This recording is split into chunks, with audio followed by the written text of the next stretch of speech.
ঘুমায়া কাজা করেছি ফজর, তখনও জাগিনি যখনও জবর, হেলায় খেলায় কেটেছে আসর, মাগরিবের ওই শুনিয়া যান, জামাতে শামিল হওরে সাথে, এখনো জামাতে আছে স্থান। ঠিক না?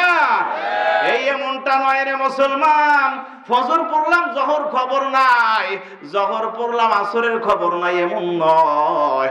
আল্লাহ বলেন ওয়াকিমুনাস সালাহ, যারা সালাত কায়েম করবে, কায়েম বলতে আমরা যেটা বুঝি এই যে আমার আপনার শরীরকে কাপড় ঢেকে রেখেছে লজ্জায় স্থান, কাপড়বিহীন কোন মানুষ যদি এই জায়গায় আসে আমরা তাকে কি বলবো?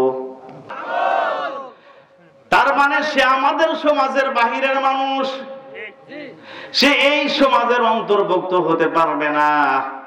মানুষের এই সমাজের ভিতরে যেমন কাপড় প্রতিষ্ঠিত হয়েছে, অনুরূপ সালাত ব্যক্তি, পরিবার, সমাজ, রাষ্ট্র, অফিস, আদালত সকল জায়গা সালাত কায়েম হবে যখনই মসজিদে ঘোষণা হবে হাইয়া আলাস সালাহ,